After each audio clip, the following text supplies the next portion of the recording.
So if it's been a while since you've worked out, kind of fallen into a rut or let yourself go, or even if you're starting from the beginning, this video is for you because I think there is a huge misconception when it comes to motivation and the longing to work out.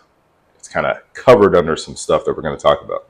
I've been there, right? And it's hard now, especially when it's like my highest energy time is in the morning, right?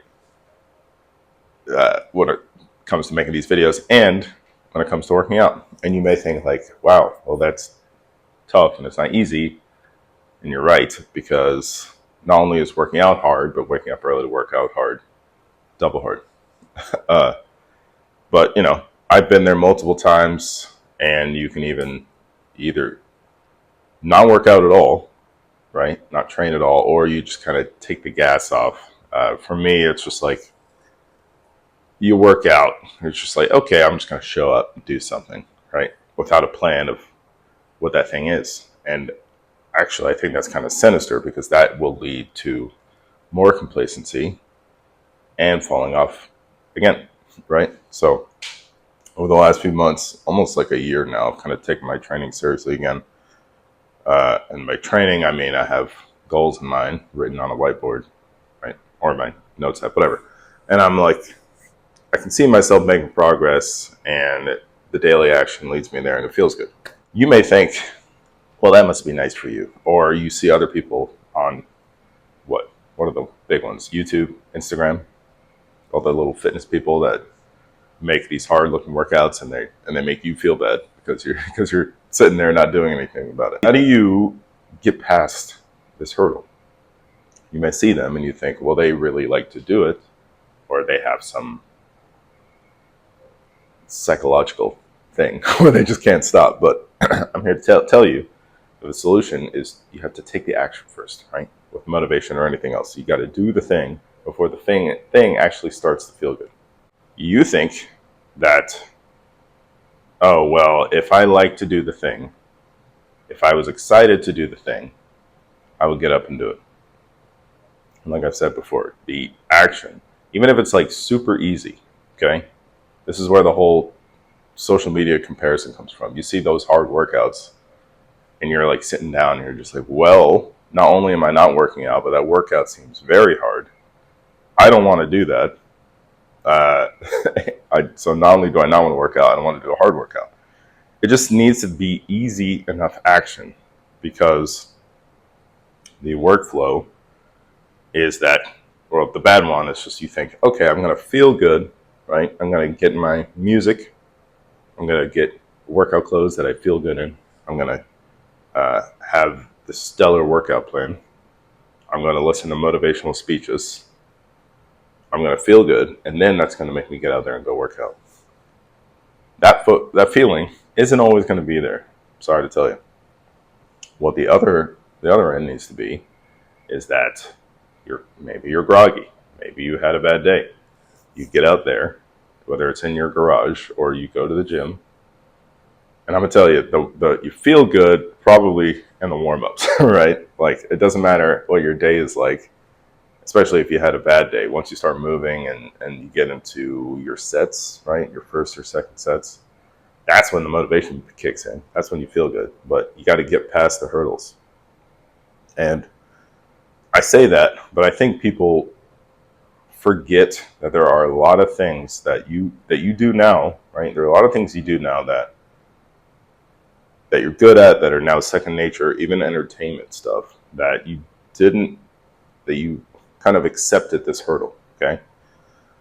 I don't know about you, but if you play an instrument, like I play an instrument, if you have played an instrument in the past, there was a time when you were not good, right? You probably played lessons. If you're self-taught, this is kind of amplified because you didn't have anybody there with you telling you what to do to get you off the chair and do something. Maybe you'd had to sit in a chair to play the instrument, but you get the idea.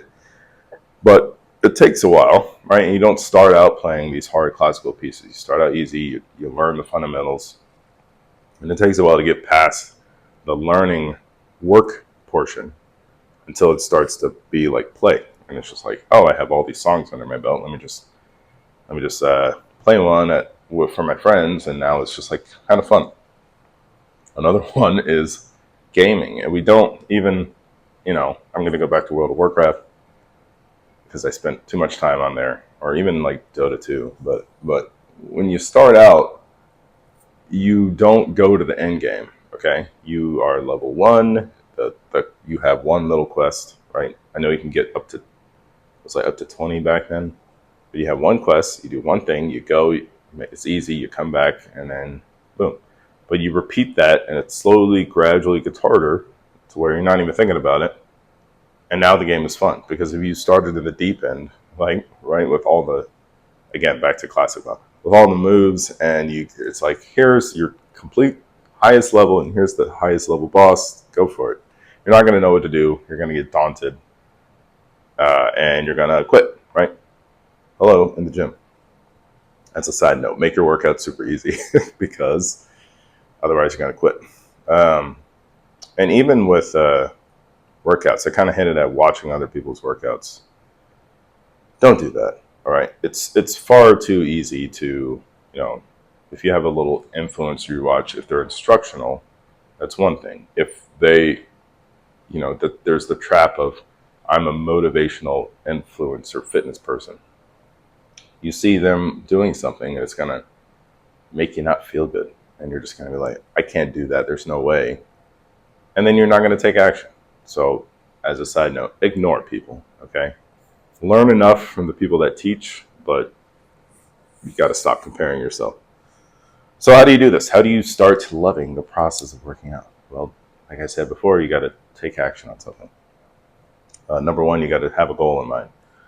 And I would, again, want to repeat myself until I'm blue in the face, where you have to think about training, not just random workouts, okay?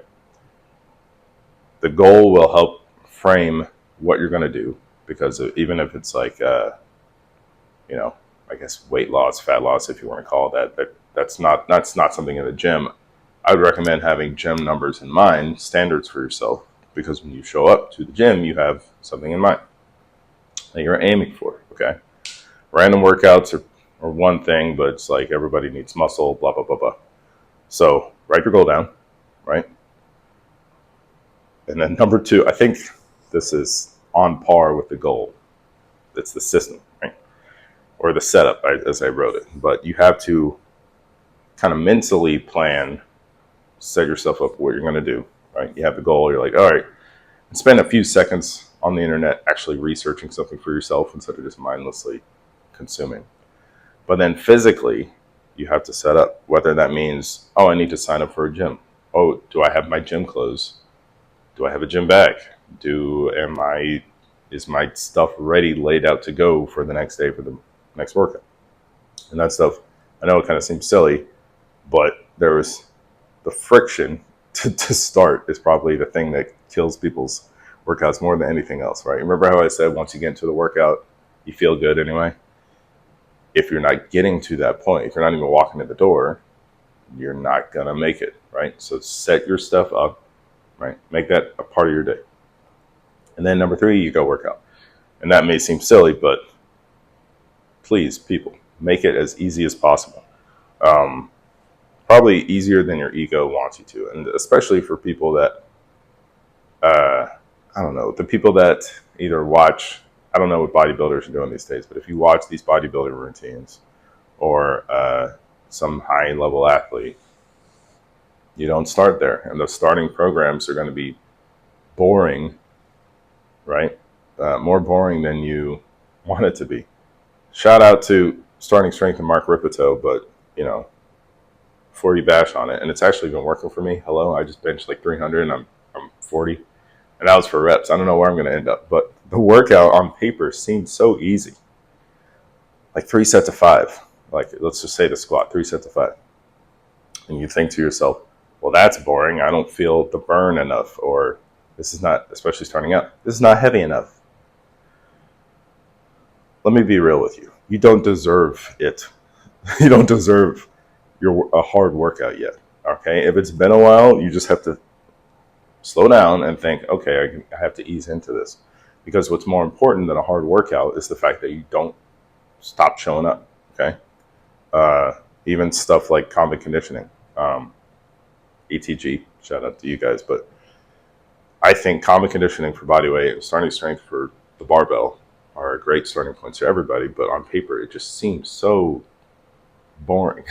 But you just have to grow up and understand that not every single workout is going to be this exciting thing, right? I don't know, again, what bodybuilding is doing, but if you're going in there going to failure, chasing a pump, and you think that's what it needs to feel like every single time, you're going to be chasing that, whether or not you burn out. It is possible to start working out. I don't know, do a strength workout, let's say, again, the squat, and you're sore for 3 days, but then that's it, and you're never sore again. It is possible. But if you chase soreness, you're going to have a hard time. Again, we want to make this easy to where you don't stop. And then, so you had the goal, you set yourself up physically, you actually did it. And now what happens after? What's number 4? You feel good, okay? And there are 2 things. Your body will physically feel good because you kind of went through this, like, I can't explain all the science, but I feel like you go through the stressful period and you survive it. And you get the rewards of the endorphins that kick in after, right? The runner's high people talk about. But then it's also, so that's physical, but then psychologically you're just proud of yourself. You know, it's not like, okay, that wasn't my goal, right? Like, obviously starting out, you're not going to do your goal, whatever, but it's a step towards that. That's where the whole like success thing definition is the action of going towards that goal, right? It's not actually getting it, because Olympians, after a couple of weeks, the gold medal fades. But you know, all those steps every single day make you feel good. And it's sad that people don't get out there and get to this point, because step number 5 is all you have to do is repeat that process, right? When you see all the people that, you know, they're waking up every single day and working out, there is nothing about a workout in the moment that feels good, right? Maybe like stretching or I don't know if the workout's easy enough, but think about what a workout's supposed to do. It's supposed to tear you down a little bit so that you come back stronger. But the tear down part, people avoid that, right? It doesn't, like Dan John said, he's never seen anyone deadlift a max weight and laugh on the way up, okay? Nothing is ever going to feel good in the gym, but you have to get past that hurdle to feel good one day, and then the next day, and the next day, and then it becomes this upward spiral, okay? As opposed to what we're going to talk about next. So those are your 5 steps. Write a goal down, very easy. Set yourself up as that's your system. You go do the thing, and then you feel good, and then you repeat it over and over again, because it's going to make it to where if you don't do that part in your day, something's going to feel off, and that's exactly where you want to be. That's true for other good habits.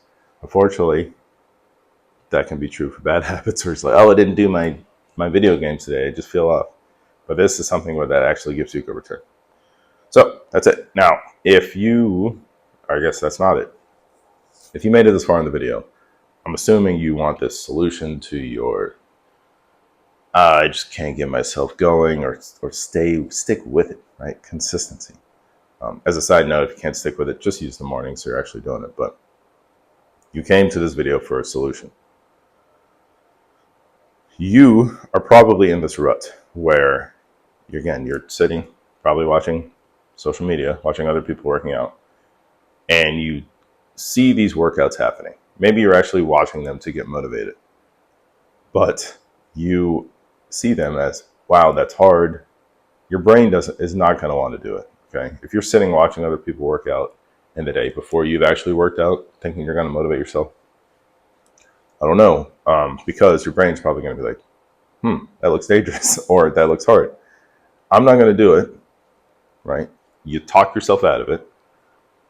The day, escapes you, and now it's like, oh, well, now it's too late to work out. You go to entertainment to help yourself feel good.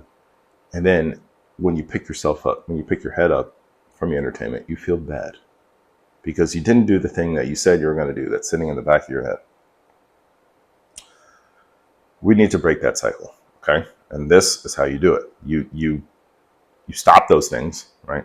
Honestly, if you just stop social media at 7 p.m., which I've been doing, I'll talk about that another time, but then you're just kind of like, okay, well, I guess I'll get ready and go work out.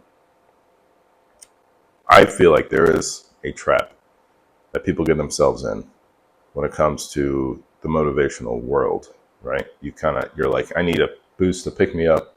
I'm going to latch on to, oh, this guy on YouTube is motivational. Oh, this person, this girl does workouts and I like watching her workouts and gives me ideas, maybe kind of, or I'm comparing myself to her. But the trap is that I don't feel like doing this thing. I'm going to watch this external thing to make me feel like doing it. What happens if you don't have access to that? What happens if your internet goes down? What happens if you just didn't have the chance to get your little motivational high? And or you do watch it, you go to the gym, you're like, oh, this is kind of hard. And it's just, my little motivation didn't work. It's a trap, okay? I'm all for the motivational guys or girls that will talk and make you feel good, but the workout is still going to be hard, okay? There's no avoiding that.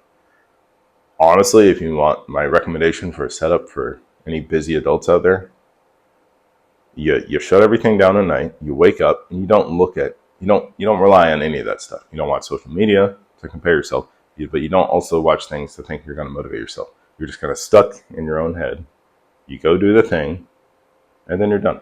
And then, like I said, you feel good, and you didn't rely on that motivation because it's not always going to be there, whether internal or external. So you need to learn to work without it. Okay. So that's how you regain the love for working out again if it's been a while. That's it. Thanks for watching. Subscribe. See you in the next one. Bye.